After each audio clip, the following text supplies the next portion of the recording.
மகா நகரமாகிய நினிவேக்காக நான் பரிதபியாமல் இருப்பேனோ? ஆண்டவர் எதுக்காக பரிதபிக்கிறார்?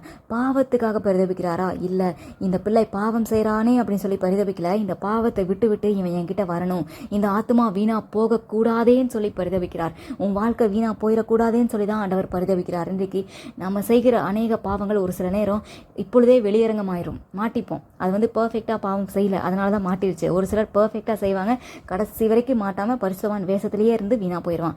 அப்படி இல்லை, நம்ம இருதயத்தில் உணர்த்தப்படும் பொழுது, இல்லை ஏதாவது ஒரு வகையில் உணர்த்தப்படும் பொழுது நம்ம உணர்ந்து நினிவே மக்கள் எப்படி தங்களை தாழ்த்தி ஆண்டவருடைய இரக்கத்திற்காக அவருடைய கிருபைக்காக கெஞ்சினாங்களோ, அவருடைய மன்னிப்புக்காக ஆண்டவர்கிட்ட கேட்டு மன்னிப்பை பெற்றுக்கொண்டார்களோ, அப்படி ஆண்டவருக்கு முன்பாக நாமளும் நம்முடைய பாவங்களை அறிக்கை செய்து அந்த பாவங்களை விட்டு விட்டு மனம் திரும்பி ஆண்டவர்கிட்ட மன்னிப்பு கேட்கணும். உறுதியான ஒரு மனம் திரும்புதல் நமக்குள்ள இருக்கணும். உங்களை சுற்றி இருக்கிற மனிதர்கள் ஒருவேளை உங்களுடைய பாவங்களை, உங்களுடைய தவறுகளை உங்களுக்கு தெரிந்து உங்களை குற்றப்படுத்தினா, நீ குற்றவாளி, நீ பாவின்னு சொன்னால் நீங்கள் கவலைப்படாதீங்க, சோர்ந்து போகாதீங்க. ஆண்டவர் முன்பாக யாருமே பரிசுத்தவான் கிடையாது. நம்முடைய நீதி எல்லாமே அவருக்கு முன்பாக அழுக்கு கந்தையாக தான் இருக்குது. உங்களுடைய தவறுகள் வெளியரங்கமானதுனால நீங்கள் குற்றவாளியாக காணப்படுறீங்க. ஆனால் நீங்கள் அதுக்குரிய ஆக்கினி இங்கேயே வாங்கி முடிச்சிட்டிங்களே, இப்போ நீங்கள் பரிசுத்தமாக தான் இருக்கிறீங்க.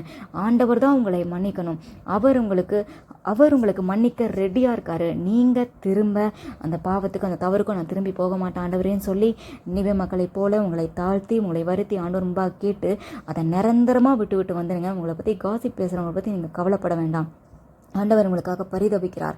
அவர் பரிதபிக்கிறார்னா உங்களை பாவத்திலிருந்து நீங்கள் வெளியில் வந்து உங்களை ரட்சிப்பை கொடுத்து, மீட்பை கொடுத்து, உங்களுக்கு ஒரு நல்ல வாழ்க்கையை கொடுத்து உங்களை வாழ வைக்க பரிதபிக்கிறார்.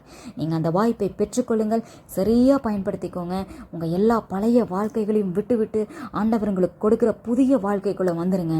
யாரை பற்றியும் கவலைப்படாதீங்க. கர்த்தர் உங்களுக்காக இருக்கிறார். அவர் உங்களுக்காக பரிதபிக்கிறார். அவர் உங்களை கைவிட மாட்டார்.